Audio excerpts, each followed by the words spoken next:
They're keeping it small, Mom. Just, immediate family. My son said it while checking his watch, as if he were talking about traffic, not my granddaughter's wedding. The words hung between us like someone had quietly erased me from our family picture. Am I not family anymore? I asked. Michael's jaw tightened. We were in my kitchen, near the sink where I'd washed his baby bottles and his late-night cereal bowls. It's complicated, he said. Lily and Dan want a no-drama day.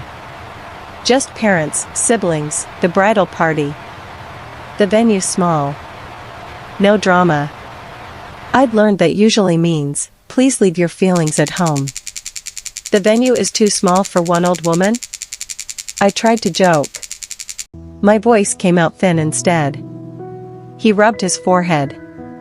You know what I mean, Mom. They just want it, streamlined. Streamlined. Like luggage. My name is Lydia. I'm 72 years old, and this is the story of how my granddaughter's wedding almost erased me from my own family, and how what came after hurt even more, until I did something none of them expected. I looked past Michael to the refrigerator.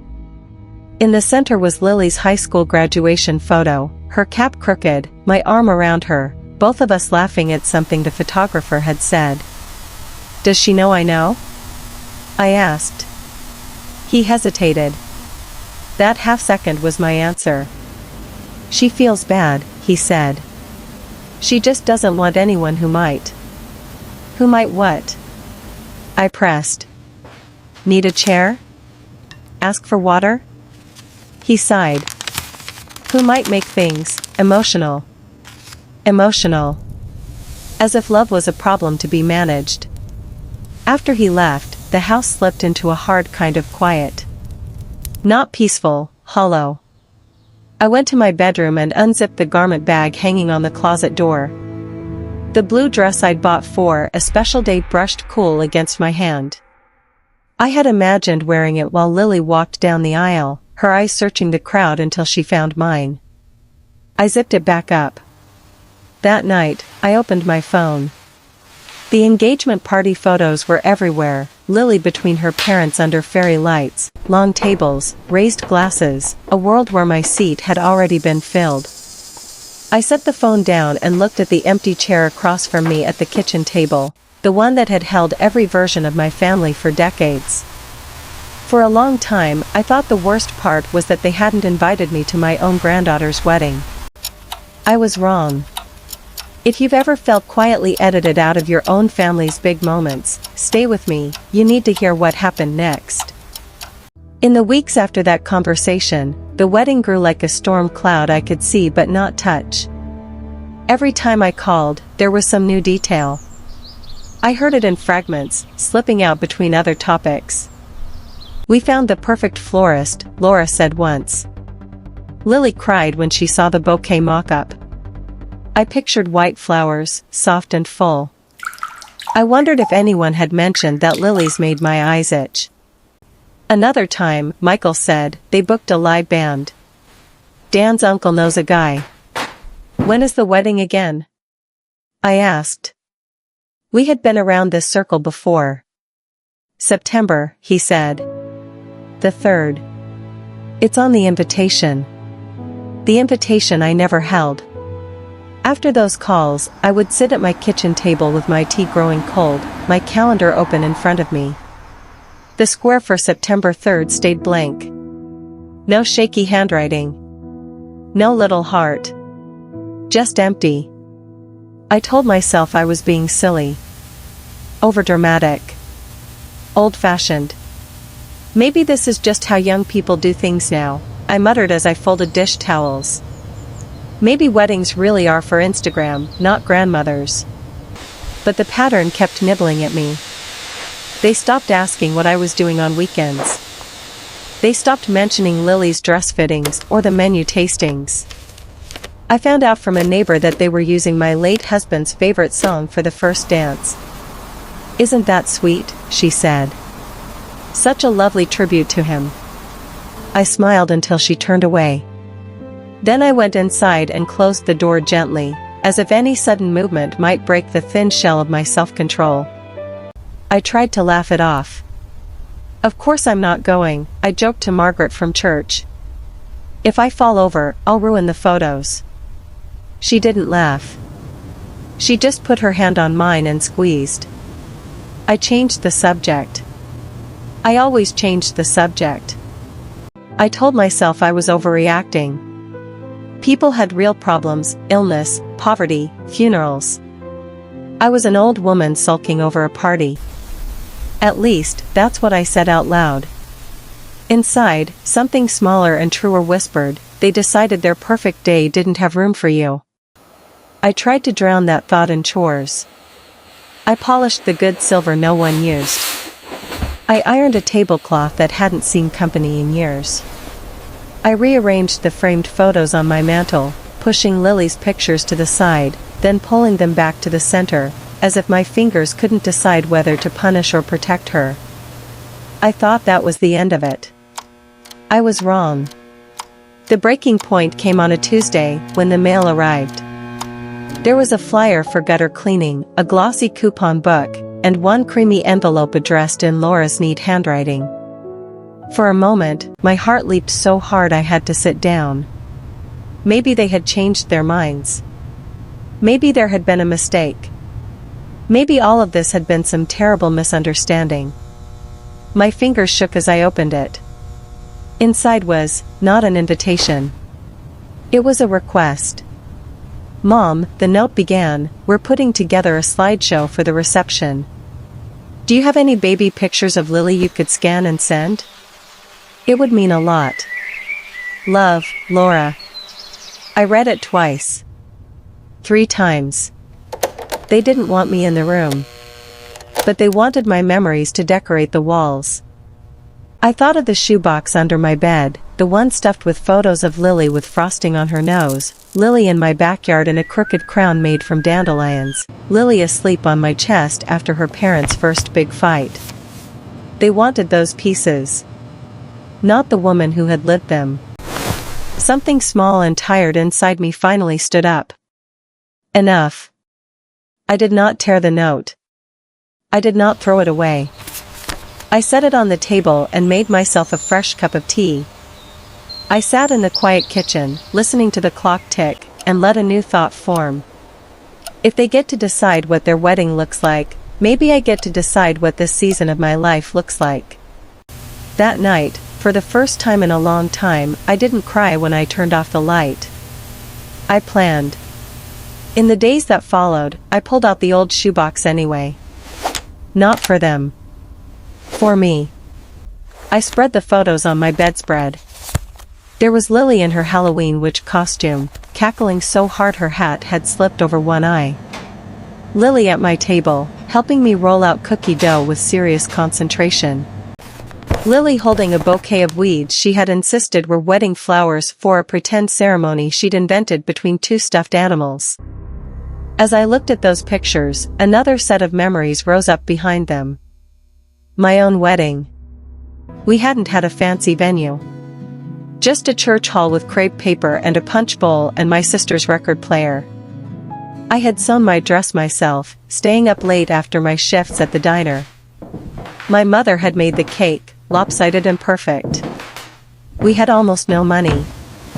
But the room had been full of neighbors, of cousins, of my mother's bridge club. People brought casseroles and jokes and their best shoes. It wasn't glamorous. It was ours. For years after, I had been the one who organized things. Potlucks. Birthday parties. School fundraisers. Retirement send-offs. I was the person people called when they needed folding chairs set up and tablecloths ironed and someone to remember that Mrs. Green didn't eat onions. Somewhere along the way, as my husband died and my children grew busier and the world shifted under my feet, I had let that part of me shrink. I had become the woman who waited to be included instead of the woman who created the reasons to gather. I began to wonder if I had handed over more power than I realized.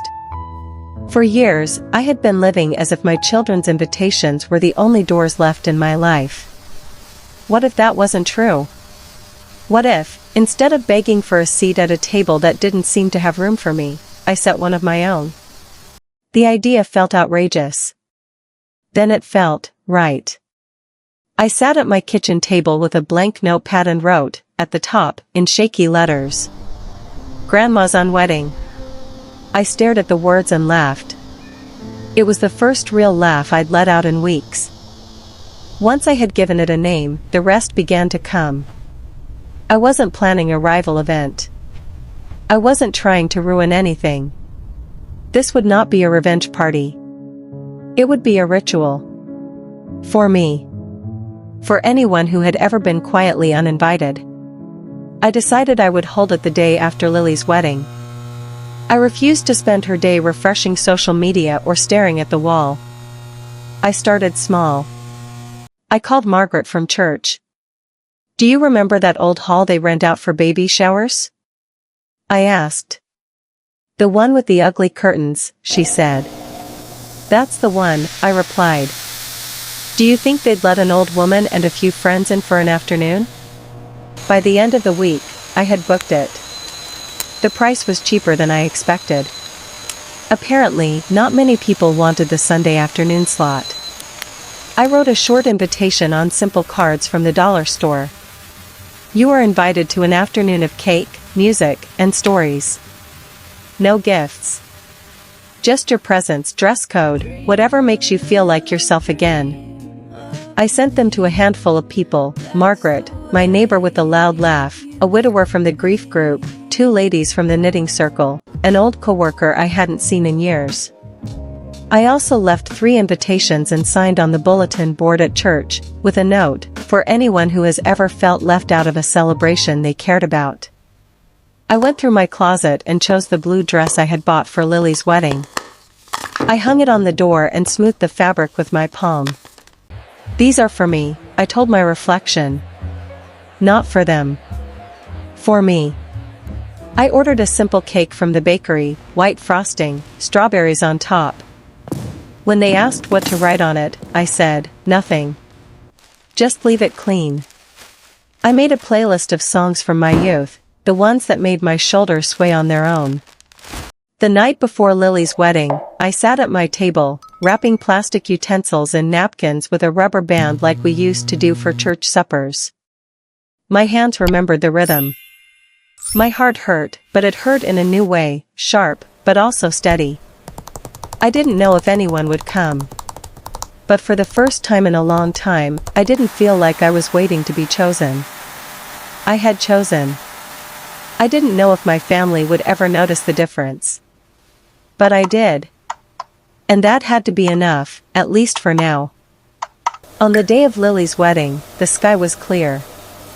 I knew that because I checked the weather, not because I was there. I put on my everyday clothes and watered my plants. I said a quiet blessing for her happiness, even if it bloomed somewhere I wasn't invited.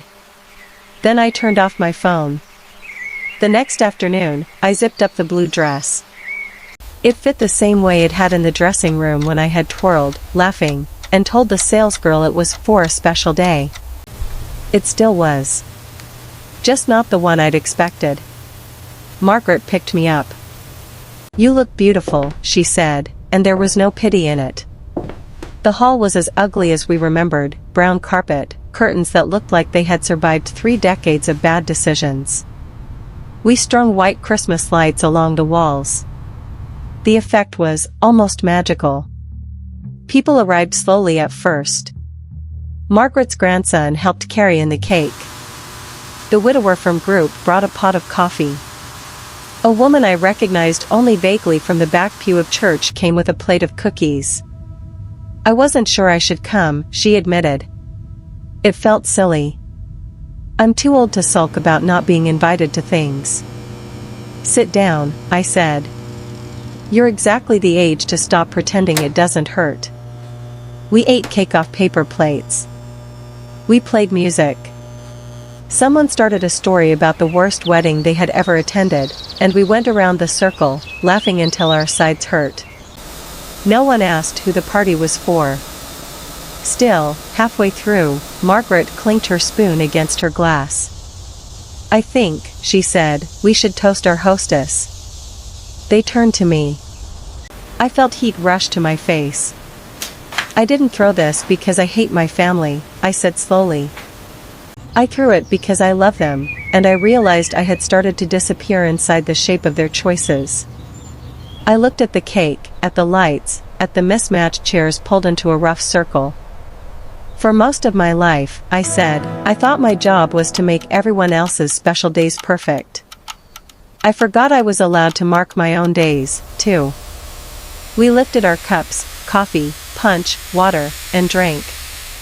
Later, when the hall had emptied and Margaret was helping me gather the crumpled napkins, my phone buzzed. It was a photo from Lily. She was standing under an arch of flowers, her dress glowing, her smile the same one I had seen when she lost her first tooth. Next to the photo was a message. "Grandma, I know you know today was my wedding day. I also know we hurt you. I let things get managed for me. I'm sorry Dad told me about your unwedding. It sounds exactly like something you would do. I hope I grow into a woman like that." Tears blurred the screen. Not the bitter kind. The kind that felt like something softening. I wrote back.